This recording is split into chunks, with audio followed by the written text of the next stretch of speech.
Contract association president గారు ఉన్నారు. వారితో మాట్లాడి అసలు ఈ ఉద్యమం గురించి, ఈ ధర్నా గురించి పూర్తి వివరాలు అడిగి తెలుసుకుందాం. సార్ చెప్పండి సార్, ఎలా జరుగుతుంది ఇప్పటి నుంచి, అంటే ఈ ధర్నా ముఖ్య ఉద్దేశం ఏంటి అనేసి అంటారు, ఒకసారి చెప్పండి. ఈరోజు ఈ ధర్నా కార్యక్రమం ఏర్పాటు చేయడానికి కారణం, మేము 2018లో బీసీ అసోసియేషన్ ఏర్పాటు చేయడం జరిగింది.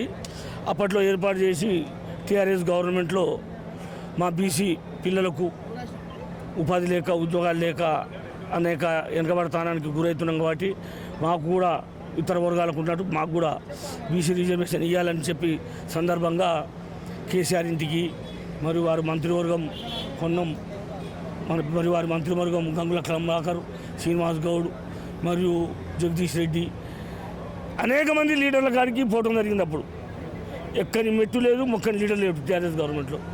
సరే, ఇక మీరు చూసినాము. అయితే టీఆర్ఎస్ గవర్నమెంటు చెవులో సీసం పోసుకున్నట్టు మేము ఎన్ని మాటలు మొరపెట్టుకున్నా మా మాట ఆలకించలే. సరే, ప్రభుత్వం చేంజ్ అయింది. చేంజ్ అవుతున్న సమయంలో పీసీసీ ప్రెసిడెంట్ రేవంత్ రెడ్డి గారు ఉన్నప్పుడు వారి దృష్టికి తీసుకుపోయి మహేష్ కుమార్ గౌడ్ గారు వర్కింగ్ ప్రెసిడెంట్ ఉండే, మేము వారి దృష్టికి తీసుకుపోయి సార్ ఈ సమస్య ఇట్లా ఉంది, నాటి నుంచి పోరాడుతున్నాం మేము అని చెప్పడం జరిగితే, సరే మనిషి ఇది మేము మా పార్టీ డిక్లరేషన్లో పెట్టిస్తాం, మా మేనిఫెస్టోలో మేము గవర్నమెంట్లోకి రాగానే తక్షణమే అమలు చేస్తామని చెప్పి ఆ రోజు హామీ ఇవ్వడం జరిగింది గాంధీభవన్లో. దాంట్లో బాగా కామారెడ్డి బీసీ డిక్లరేషన్లో పెట్టిన తర్వాత మేము బీసీ మినిస్టర్ని పొన్నం ప్రభాకర్ గారిని ఇప్పుడు ఈ గవర్నమెంట్లో కూడా కలవటం జరిగింది. ఎన్నిసార్లు మొరపెట్టుకున్నా కూడా చెవిటోని కాడబడి శంకున్నట్టే ఉంది మా పని. అయితే ఏ లాభం లేదని చెప్పి ఈ విధంగా మీరు జ్ఞాపకం చేసిన విధంగా తండ్రి కొడుకు ఆ బిడ్డే ఆనాడు అధికారం ఉన్నప్పుడేమో బీసీలు కాదు రాలే, ఇప్పుడు బిడ్డ బీసీ అంటది. రాత్రి అంతా ఈ గవర్నమెంట్ ఓడిపోయిన గవర్నమెంట్ ఇద్దరు మాట్లాడుకొని మా గురించి మాట్లాడు. ఇప్పుడు అధికారం ఉన్నవాడు మాట్లాడు, ప్రతిపక్షం ఉన్నవాడు మాట్లాడు.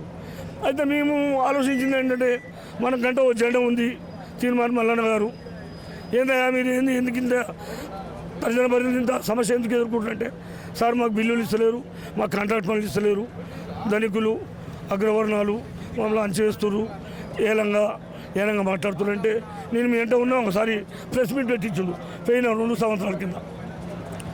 పెట్టించిన తర్వాత మళ్ళీ కూడా వివిధ బీసీ నాయకులని కలిసాం. ఓలుపూర్ రాజ్యసభ మెంబరు కృష్ణయ్య గారిని, ఇంకెవరెవరినో కూడా కలిసాం చాలామంది.